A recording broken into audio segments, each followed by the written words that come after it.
आज के इस चुनावी सभा में मेरे साथ उपस्थित हमारे यहाँ के बहुत ही लोकप्रिय सांसद और हमारे संसद में वरिष्ठ साथी सम्माननीय लल्लू सिंह जी, हमारे नोएडा गौतम बुद्ध नगर के क्षेत्र से हमारे लोकप्रिय सांसद और हमारे वरिष्ठ साथी डॉक्टर महेश शर्मा जी,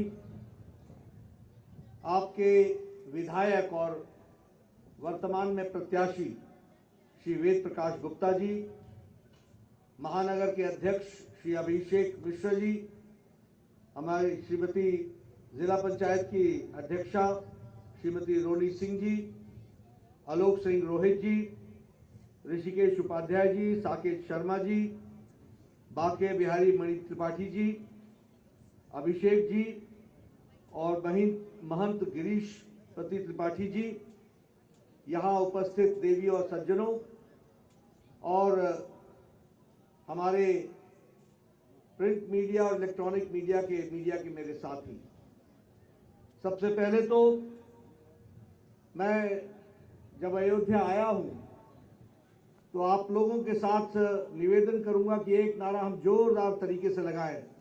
बोले जय श्री राम, जय जय श्री राम, जय जय श्री राम। भाई और बहनों, आज मुझे अयोध्या में आप सबके दर्शन करने का सौभाग्य प्राप्त हुआ है और ये ऐतिहासिक नगरी जहां हमारे राम भक्तों ने एक लंबी लड़ाई के पश्चात विजय हासिल करते हुए भव्य राम मंदिर बनाने का जो संकल्प लिया था उसको पूरा होने तक अपने काम में जुटे रहे ऐसे राम भक्तों को भी मैं नमन करता हूं और उनसे आशीर्वाद देता हूं। साथ ही साथ इस आंदोलन में जो लोग कार सेवा की दृष्टि से आए और जिनकी शहादत हुई, उनकी आत्मा को शांति मिले और उनको भी मैं श्रद्धांजलि देता हूं जब मैं राम मंदिर की बात करता हूं। और ऐसे पावन धरती पर आकर, पावन भूमि पर और पतित पावनी मां सरयू का भी मैं नमन करता हूं, साथ ही इस पावन भूमि को भी मैं नमन करता हूं। हम सब लोग जानते हैं कि बहुत जल्द और बहुत तीव्र गति से राम मंदिर का काम चल रहा है और हम सब लोगों की जो सदियों से जो इच्छा थी वो पूरा होने जा रही है। लेकिन मित्रों, हम एक राजनीतिक माहौल में यहां पर एकत्र आए हैं। हमें समझना होगा कि यह जो आशाएं थी, आकांक्षाएं थी, जो आज पूरा होते हुए हम सब लोग देख रहे हैं, अपने सामने देख रहे हैं, इसके पीछे एक विचारधारा, उस विचारधारा को देने वाली राजनीतिक ताकत, एक राजनीतिक दल और उस राजनीतिक दल के साथ लाखों करोड़ों लोग खड़े होकर के उसको साकार करने में अपना योगदान करते रहे, इस बात को भी हमको ध्यान में रखना चाहिए। यहां हम वेद प्रकाश जी के लिए वोट मांगने आए हैं। यह वोट कोई वेद प्रकाश जी को विधायक बनाने का नहीं है। हम भारतीय जनता पार्टी के कार्यकर्ता हैं, हम किसी को एमएलए एमपी बनाने नहीं आते। हम एमएलए और एमपी के माध्यम से देश और प्रदेश की तस्वीर बदले, इस काम के लिए हम आते हैं। और इसीलिए भारतीय जनता पार्टी विचारों की पार्टी है। राम जन्मभूमि हमारा लक्ष्य था, सांस्कृतिक राष्ट्रवाद हमारा लक्ष्य था, भारत की संस्कृति उजागर हो, आगे बढ़े, यह हमारा लक्ष्य था। और इस लक्ष्य का, जिसे हम कहते हैं सिंबल, इसका जो रूप था वो राम जन्मभूमि में निहित था। आज लोग आपसे वोट मांगने आएंगे, आपसे वोट मांगेंगे, प्रजातंत्र है, सबको अधिकार है, लेकिन मैं सिर्फ अयोध्या की बात नहीं कर रहा हूं, मैं पूरे उत्तर प्रदेश की बात कर रहा हूं। जब वोट मांगने कोई आए तो उनसे जरूर पूछना कि आप किस मुंह से वोट मांगने आए हैं। आप ही थे ना, आपकी सरकार थी ना जिन्होंने राम भक्तों पर गोलियां चलाई थी। ये पूछना। जब वोट मांगने आएंगे तो कांग्रेस के लोगों से भी पूछना, हालांकि कांग्रेस अब पूछने लायक भी नहीं रही है, लेकिन फिर भी पूछना, ये कोर्ट में लटकाना, अटकाना, भटकाना, ये काम तुमने क्यों किया था। और मित्रों, ये याद रखना, आपने राजनीतिक ताकत मोदी जी को 2014 में दी और 2019 में दी। उस राजनीतिक ताकत को लेकर के लल्लू सिंह जी ने अपने ही हाथों से उंगली दबा करके, वोट दे करके तय किया कि अब सांस्कृतिक राष्ट्रवाद की ओर भारत अग्रसर होगा। इस बात को हमको समझना चाहिए। इसलिए यह ठीक है, एक राजनीतिक वातावरण बनाया गया। यह ठीक है कि कोर्ट का फैसला आया, सर्वसम्मति से आया, लेकिन राजनीतिक दृष्टि से कौन राजनीतिक दल खड़ा रहा? क्या कांग्रेस खड़ी रही? विरोध किया। क्या सपा खड़े रहे? विरोध किए। और आज वोट मांगने के लिए मुझे हंसी भी आती है। आजकल पता लगा अखिलेश जी हनुमान मंदिर गए हैं और घंटी बजा रहे हैं। अरे अब घंटी बजाने से क्या होगा? अब पछतावत होत क्या जब चिड़िया चुग गई खेत। अब क्या मिलेगा? अब घंटी बजाओ जितना बजाना है, टीका लगाओ जितना लगाना है। आजकल मुझे कांग्रेसियों पर भी बड़ी हंसी आती है। ये नेता जिनको आचमन करने नहीं आता, जिनको चरणामृत लेने नहीं आता, वो आजकल चंदन लगा करके भाषण दे रहे हैं। ये सिखाया है तो भारतीय जनता पार्टी ने सिखाया है। इस बात को भी समझना चाहिए। इसलिए मित्रों, यह विषय वेद प्रकाश जी का नहीं है, यह विषय लल्लू सिंह जी का नहीं है। यह विषय देश प्रदेश को संभाल कर आगे ले जाने का है। और भारतीय जनता पार्टी एक वैचारिक पार्टी है, वो विचारों के लिए लड़ती है। आप बताइए, हमारा नारा था कि नहीं था? एक देश में दो निशान, दो विधान, दो प्रधान नहीं चलेंगे। हमारे भारतीय जनता पार्टी और जनसंघ के कार्यकर्ताओं के बाल सफेद हो गए, बुढ़ापा आ गया। एक सपना लेकर के चल रहे थे कि कश्मीर में धारा 370 समाप्त हो। आपने राजनीतिक ताकत दी, लल्लू सिंह जी को आपने वोट दिया, महेश जी को आपने वोट दिया, ये सांसद बने। इन्होंने अपनी ही उंगली से संसद में जाकर के बटन दबा करके धारा 370 को धाराशाही कर दिया। ये बात भी हमको समझनी चाहिए। और ये सिर्फ धारा 370 समाप्त करना ही नहीं था, 126 से ज्यादा भारत के कानून जम्मू कश्मीर में लागू नहीं होते थे। उनको लागू करने का काम किया तो वो लल्लू जी और महेश जी ने सबने मिलकर के मोदी जी की इच्छा शक्ति और अमित शाह की रणनीति पर धारा 370 को समाप्त किया। अब सारे कानून जम्मू कश्मीर में लागू हो रहे हैं, ये भी हमको याद रखना चाहिए। सुप्रीम कोर्ट ने कहा था कि 3 तलाक हटा देना चाहिए, 3 तलाक की कोई जरूरत नहीं है, सुप्रीम कोर्ट ने कहा था। किसी राजनीतिक दल में यह ताकत नहीं थी। तुष्टीकरण की राजनीति में दबे हुए थे। तुष्टीकरण के कारण वो इस कानून को लागू करने में उनको दिक्कत आ रही थी। मोदी जी ने 3 तलाक को पार्लियामेंट में वोट के आधार पर समाप्त किया और 13वीं शताब्दी का कानून मोदी जी ने मुस्लिम महिलाओं को आजाद कर दिया। यह भी हमको याद रखना चाहिए। और आपको जानकर के बड़ी आश्चर्य होगा कि पाकिस्तान में 3 तलाक नहीं है, बांग्लादेश में 3 तलाक लागू नहीं है, अफगानिस्तान में 3 तलाक लागू नहीं है, ईरान में 3 तलाक लागू नहीं है, इराक में 3 तलाक लागू नहीं है, सीरिया में 3 तलाक लागू नहीं है, इंडोनेशिया मुस्लिम बहुतायत देश में 3 तलाक लागू नहीं है। यह हमारा ही देश था जहां 3 तलाक तुष्टीकरण की राजनीति को लेकर के चल रहा था और मोदी जी ने एक झटके में 3 तलाक समाप्त किया, मुस्लिम बहनों को आजाद किया। तो ये भी हमको याद रखना चाहिए। इसलिए मित्रों, ये सारी बातें मैं आपके सामने इसलिए रख रहा हूं कि हम लोग विचारों के साथ राजनीति करते हैं और हमारी पार्टी विचारों को लेकर के आगे बढ़ती है।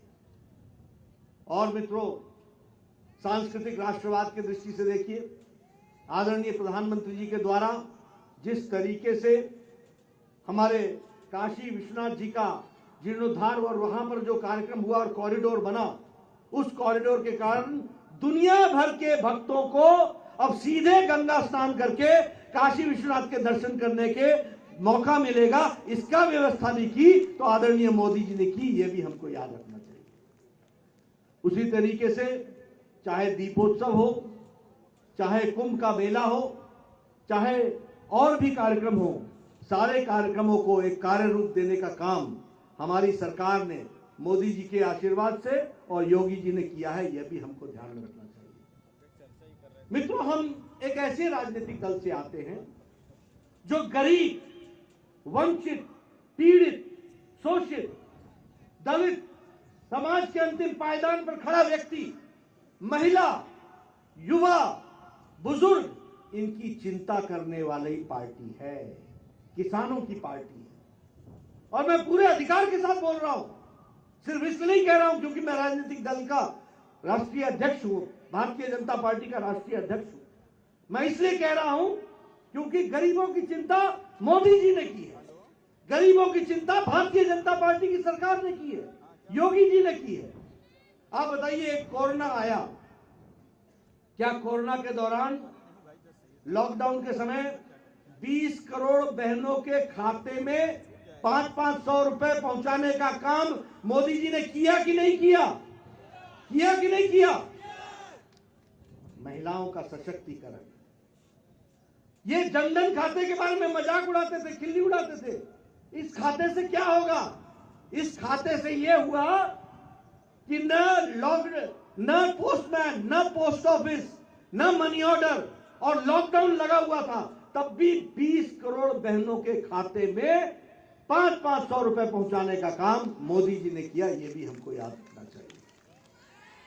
मित्रों, प्रधानमंत्री आवास योजना के तहत पिछले 2-3 सालों में 1,76,00,000 मकान बने हैं, पक्के मकान।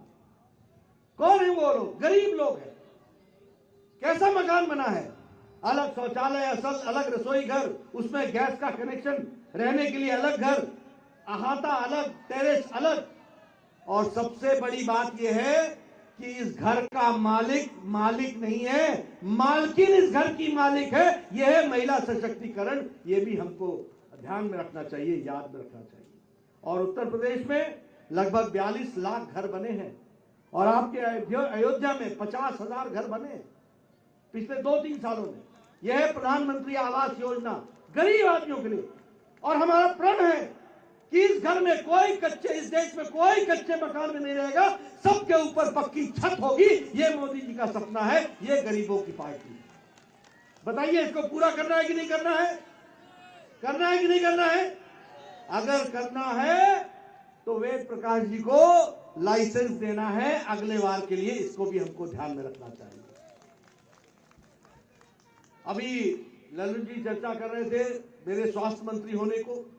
मुझे ये खुशी है कि मुझे मोदी जी ने, हमारे आदरणीय प्रधानमंत्री जी ने वो काम सौंपा जो दुनिया का सबसे बड़ा हेल्थ कवर है, आयुष्मान भारत। दुनिया का सारे अमेरिका का चुनाव हेल्थ सिक्योरिटी पर होता है, प्रेसिडेंट का चुनाव हेल्थ सिक्योरिटी पर होता है, यूरोप का चुनाव हेल्थ सिक्योरिटी पर होता है। लेकिन हेल्थ सिक्योरिटी और हेल्थ एश्योरेंस और हेल्थ इंश्योरेंस देने का काम ये यूरोप के पाश्चात्य देश भी नहीं कर पाए, जो काम मोदी जी ने कर दिया। 130 करोड़ का देश, इसमें 50 करोड़ लोगों को 5 लाख रुपए का गंभीर बीमारियों से लड़ने के लिए, इलाज के लिए हर साल 5 लाख रुपए का इंतजाम किया है। तो मोदी जी ने किया है, यह भी हमको ध्यान में रखना चाहिए। कितना? 5 लाख हर साल। 21-22 में अगर 5 लाख मिला है तो 22-23 में फिर से 5 लाख आपके लिए मोदी जी का तैयार है, इलाज के लिए, गंभीर इलाज के लिए देने की इसकी व्यवस्था है। और योगी जी ने उसमें और जोड़ा, और लोगों को जोड़ा उसमें 5 लाख रुपए का। और किन लोगों को मिला है? रिक्शा वाला, ठेला वाला, रेड़ी वाला, फेड़ी वाला, सब्जी वाला, ऑटो रिक्शा चलाने वाला, कूड़ेदान से कूड़ा उठाने वाला, ऐसे गरीब लोगों को 5 लाख रुपए का हेल्थ कवर दिया गया है आयुष्मान भारत के तहत। यह भी हमको याद रखना चाहिए। इसलिए मित्रों, मैं जब चुनाव में आता हूं तो मैं हमेशा लोगों को कहता हूं, ये वोट किसी व्यक्ति को नहीं, ये विचारधारा को, ये पार्टी को। वह पार्टी भारतीय जनता पार्टी है जो मोदी जी के नेतृत्व में भारत की तस्वीर और तकदीर बदलने के लिए लगी है, और योगी जी को जो उत्तर प्रदेश की तकदीर और तस्वीर बदलने के लिए लगे हैं, इसको हमको ध्यान में रखना चाहिए। मित्रों, मैं बहुत सी योजनाओं के बारे में आपसे गिना सकता हूं। अभी किसान की बात हुई, बहुत लोग किसान नेता बने। आपके उत्तर प्रदेश में भी बहुत लोगों ने होड़ लगाई किसान नेता बनने की। किसान नेता अपने दोस्तों से कहलाया, अपने साथियों से कहलाया, ये है किसान नेता, ये है किसान नेता। लेकिन किसानों के लिए किसी ने उतना नहीं किया जितना प्रधानमंत्री नरेंद्र मोदी जी ने किया। ये मैं डंके की चोट पर बोलना चाहता हूं, पूरी ताकत के साथ बोलना चाहता हूं।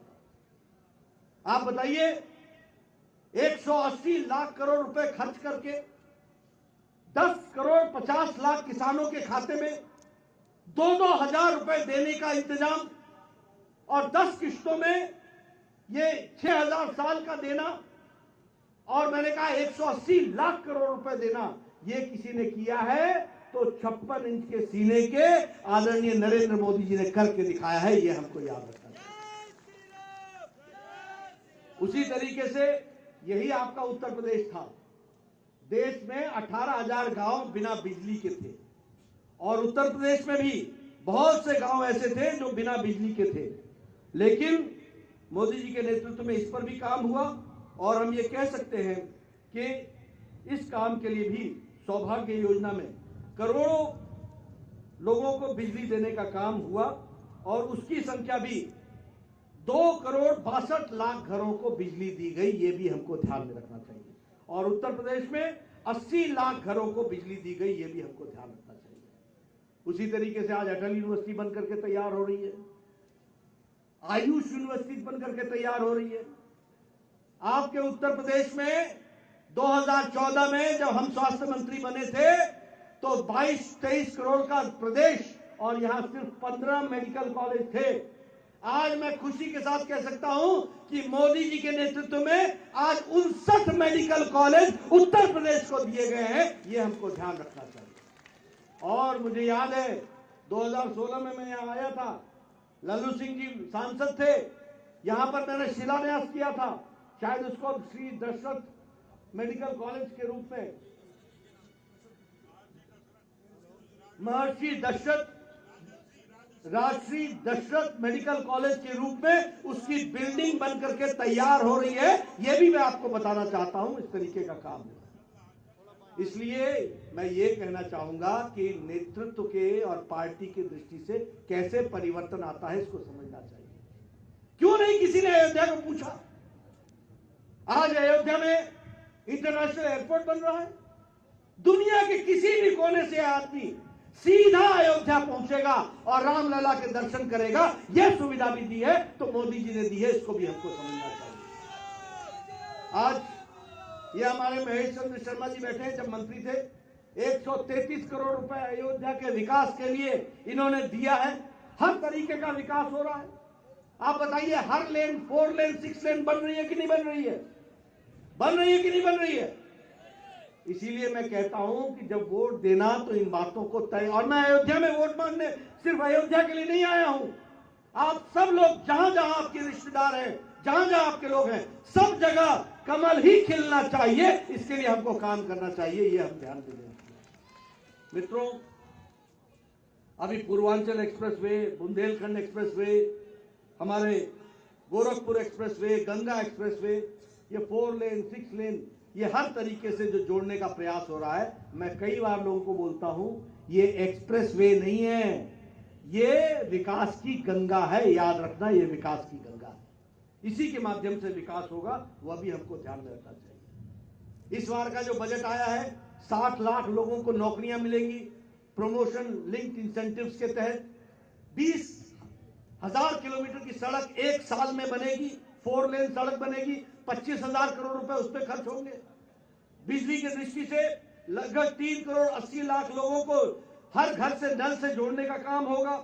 उसी तरीके से प्रधानमंत्री आवास योजना में 80 लाख घर 1 साल में बनेंगे और इस पर 48,000 करोड़ रुपए खर्च होगा। इस तरीके से बजट का काम हुआ है।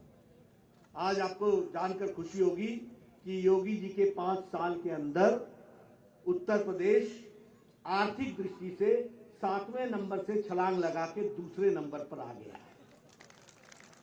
और अब एक बार आपने मौका देना है, उत्तर प्रदेश नंबर 1 पर खड़ा होगा, यह भी मैं आपको बताना चाहता हूं। इसके लिए हम काम करेंगे और इसीलिए इन सब कामों के लिए वेद प्रकाश जी का समर्थन होना चाहिए। आज यहां पर 5 साल में 10 नई यूनिवर्सिटीज बनी है उत्तर प्रदेश में। लगभग 77 नए कॉलेजेस खोले गए हैं, 28 इंजीनियरिंग कॉलेज खोले गए हैं। इस तरीके से उत्तर प्रदेश का विकास हुआ है, यह भी हम सबको ध्यान में रखना चाहिए। अयोध्या के विकास के लिए हर तरीके के संकल्प को लेकर के हम आगे बढ़ रहे हैं और उसी संकल्प को लेकर के एक बार हम आपसे अपील करने आए हैं कि आप समर्थन दीजिए। मित्रों, मैं विकास की तो बहुत कहानियां कह सकता हूं और विकास के बारे में बहुत सी बातें बता सकता हूं, लेकिन मैं यहां पर कुछ समाजवादी पार्टी के बारे में भी बात करना चाहता हूं और आपको उनके बारे में भी कुछ बातें रखना चाहता हूं। सबसे पहली बात तो ये है कि कल जो उन्होंने अपने चुनाव क्षेत्र में अपने पूज्य पिताजी को, आदरणीय मुलायम सिंह जी को ले गए, यह अपने आप में संदेश दे देता है कि अखिलेश अब उत्तर प्रदेश का चुनाव नहीं लड़ रहे हैं, अब अपनी विधानसभा का चुनाव लड़ रहे हैं। और पूज्य पिताजी को ले जाने का मतलब यह है कि जमीन हिली हुई है, जमीन हिली हुई है। राजनीतिक संदेश होते हैं, इस राजनीतिक संदेश को समझना चाहिए। कल उन्होंने कहा कि भारतीय जनता पार्टी वाले संविधान की रक्षा नहीं कर रहे हैं, भारतीय जनता पार्टी वाले यहां रिजर्वेशन मुसीबत में पड़ जाएगा, यह अखिलेश जी ने कहा, और संविधान की रक्षा नहीं कर रहे हैं। और यह भी कहा कि झूठ बोलते हैं बीजेपी वाले, जो जितना बड़ा नेता है वो उतना ही झूठ बोलता है। मैं आपके सामने कुछ तथ्य रखना चाहता हूं। सबसे पहली बात, आप बताइए, ओबीसी को संवैधानिक स्टेटस किसने दिया? आप तो इतने साल से थे, आपके पूज्य पिताजी तो भारत के केंद्र में मंत्री भी रहे, केंद्र की सरकार में भी रहे। कभी ओबीसी को संवैधानिक दर्जा देने में किसने रोका था?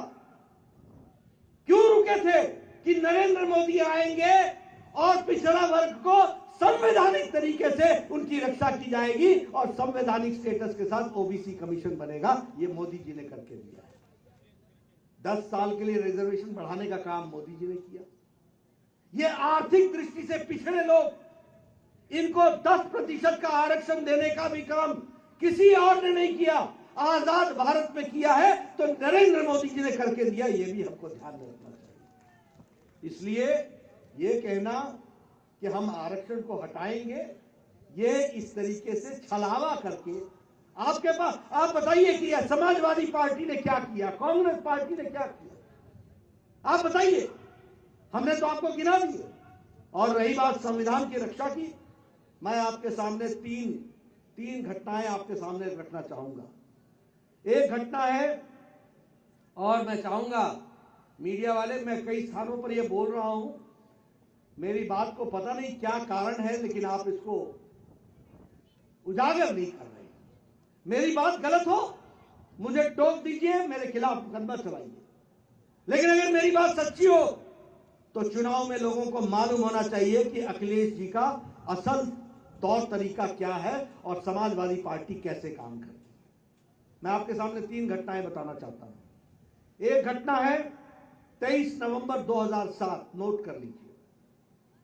इस 23 नवंबर 2007 को उत्तर प्रदेश की 3 कचहरियों में बॉम्ब ब्लास्ट हुआ था। एक लखनऊ, एक अयोध्या, एक वाराणसी। तीन कोर्ट में बॉम्ब ब्लास्ट हुआ था। उसमें मारे जाने वालों की संख्या 15 थी, घायल होने वालों की संख्या 50 थी। उसकी जिम्मेवारी इंडियन मुजाहिदीन ने ली। उन्होंने इसकी जिम्मेवारी ली और साथ में क्या कहा कि दशाश्वमेध घाट पर जो ब्लास्ट हुआ था 23/2/2005 को, जिसमें 7 लोग मारे गए थे और 9 लोग घायल हुए थे, उसकी जिम्मेवारी ली। श्रमजीवी ट्रेन की बम ब्लास्ट जो 28 तारीख को 2005 में हुआ था, जिसमें 13 लोग मारे गए थे, 50 घायल हुए थे, उसकी जिम्मेवारी ली। उसी तरीके से नई दिल्ली के सरोजनी नगर, गोविंदपुरी, पहाड़गंज ब्लास्ट में जिसमें 62 लोग मारे गए थे और 2210 लोग घायल हुए थे, उसकी जिम्मेवारी उन्होंने ली थी। संकट मोचन वाराणसी ब्लास्ट जिसमें 101 लोग घायल हुए और 28 लोग मारे गए थे, उसकी जिम्मेवारी ली। मुंबई के लोकल ट्रेन में ब्लास्ट की जिसमें 209 लोग मारे गए और 706 लोग घायल हुए, उसकी जिम्मेवारी ली। और यहां पर आपके यूपी के एसटीएफ ने पूरी कोशिश की, वो नहीं पकड़ पाए। बाद में एनआईए ने और दिल्ली के क्राइम ब्रांच ने वहां एक व्यक्ति को पकड़ा जिसका नाम था हाकिम तारिक कासमी। हाकिम तारिक कासमी को पकड़ा और पकड़ने के बाद ये और एक दूसरा नाम था खालिद मुजाहिद, एक आजमगढ़ का रहने वाला था और दूसरा जौनपुर का रहने वाला था। इन दोनों के खिलाफ मुकदमा चला। मुकदमे में ये सारे केस जुड़े जो मैंने पढ़े आपके सामने। अखिलेश जी ने 2012 में बतौर मुख्यमंत्री 26/4/2012 को 15 आतंकवादी केस, जो मैंने अभी केस पढ़े, ये हाकिम तारिक कासमी से और खालिद मुजाहिद से ये केस विड्रॉ कर लिया। ये विड्रॉ कर लिया। और सुनिए, उसके बाद इलाहाबाद के हाईकोर्ट ने कहा कि मुख्यमंत्री को कोई अधिकार नहीं है, ये केंद्र के कानून के अंतर्गत आता है। और हाईकोर्ट का ऑब्जर्वेशन था कि आतंकवादियों को बचाना क्या ये सरकार का ये काम है? आज जो बोल रहे हैं कि संविधान की रक्षा नहीं होती, ये संविधान के रक्षक की कहानी सुना रहा हूं आपको। इन्होंने विड्रॉ कर लिया।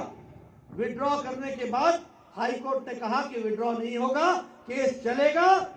हाकिम तारिक कासमी के ऊपर 4 बार आजीवन उम्र कैद की सजा सुनाई गई और खालिद मुजाहिद की डेथ हो गई लू से, वो मारा गया, नहीं तो उसको भी सजा होती। ये है इनका असली चेहरा। अब इस चेहरे को मीडिया वाले अगर आप दिखा सकते हो तो दिखाओ। मेरी बात में दम नहीं है तो पूछो। मैं आंकड़ों के साथ बात करना चाहता हूं। दूसरी घटना सुनाता हूं आपको। शायद 22 मई 2007 गोलघर गोरखपुर बम ब्लास्ट, इसमें भी 6 से 7 लोग मारे गए थे। यहां भी तारिक कासमी पकड़ा गया था और तारिक कासमी को इससे भी छुड़ाया गया। ये भी केस है जो केस छुड़ाया गया। और तीसरी घटना आपको बताता हूं। 31 दिसंबर 2007 रामपुर में सीआरपीएफ के कैंप पर AK-56 के साथ, राइफल के साथ अटैक हुआ। 7 सीआरपीएफ के जवान मारे गए। 7 सीआरपीएफ के जवान। 7 परिवार के माताओं की गोद सूनी हो गई, बहनें विधवा हो गई, बच्चे अनाथ हो गए, कोई पूछने वाला नहीं। एनआईए ने इन्वेस्टिगेट किया और उसमें से एक हरकत उल इस्लाम नाम का एक संगठन और इंडियन मुजाहिदीन नहीं, लश्कर तौयबा, इनका कमांडर इन चीफ शहाबुद्दीन पकड़ा गया और शहाबुद्दीन के खिलाफ केस चला। अखिलेश जी ने उन 15 केस में ये रामपुर के भी शहाबुद्दीन को छोड़ने की सलाह दी और केस वापस लिया। इलाहाबाद हाईकोर्ट ने फिर बोला ये केस वापस नहीं होगा, केस चलेगा। 4 लोगों को सजाए मौत हुई और 3 लोगों को आजीवन कारावास हुआ। ये है अखिलेश जी। क्या शपथ ली? शपथ क्या लेते हैं मुख्यमंत्री? मैं ईश्वर की शपथ लेता हूं कि मैं संविधान की रक्षा करूंगा। किया क्या? मैं ईश्वर की शपथ लेता हूं कि मैं आतंकवादियों की रक्षा करूंगा। आतंकवादियों की रक्षा की, और आज बोलते हैं कि संविधान की रक्षा नहीं हो रही। फिर बोलते हैं, झूठ बोल रहे हैं। मैं राष्ट्रीय अध्यक्ष के रूप में बतौर आरोप लगा रहा हूं आप पर कि आपके मुख्यमंत्री काल में आतंकवादियों को आपने पनाह दी, उनको बचाया और रक्षक भक्षक बन गया और उत्तर प्रदेश की भोली भाली जनता को गुमराह किया। इसका मैं आरोप लगाता हूं।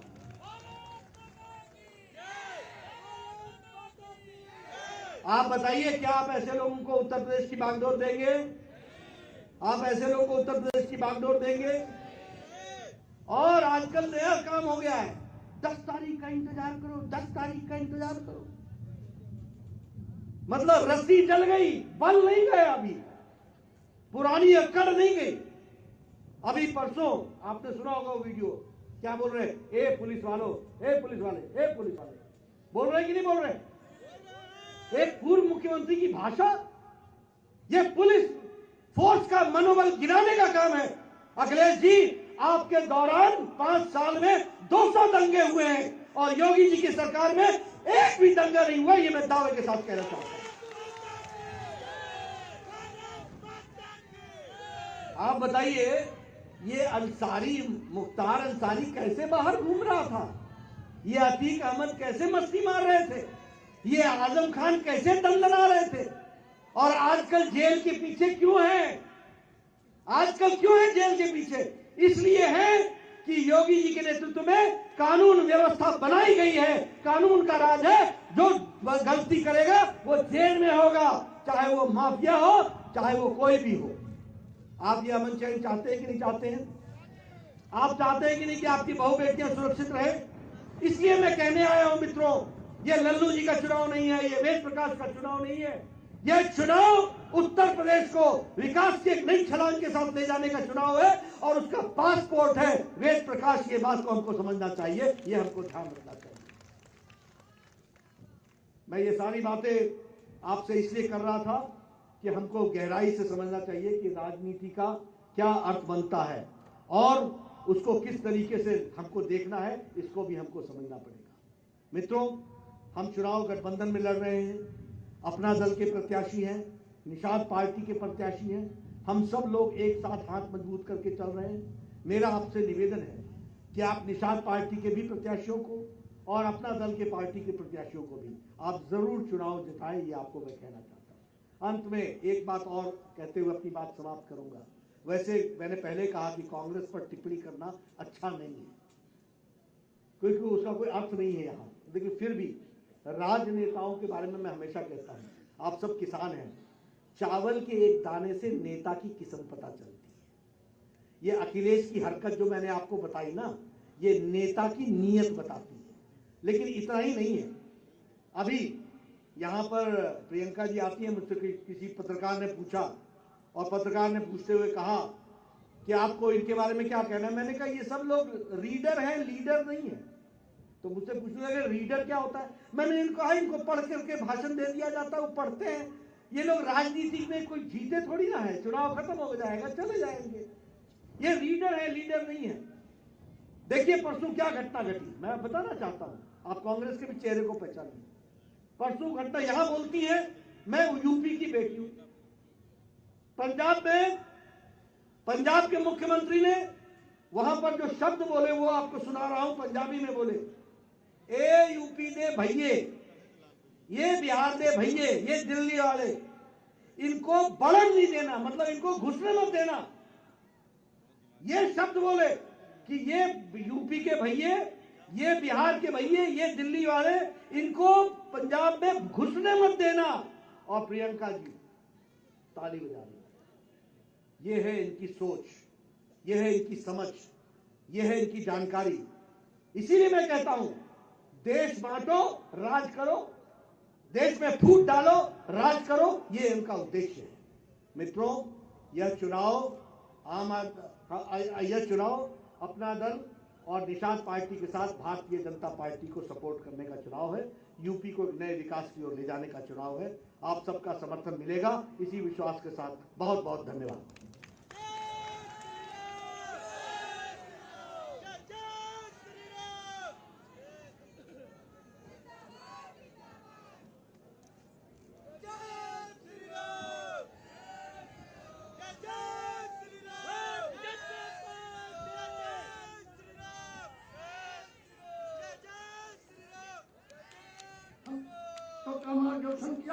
एक ऊर्जा का संचार किया। बहुत बहुत धन्यवाद। आए हुए भारतीय जनता पार्टी के शुभचिंतक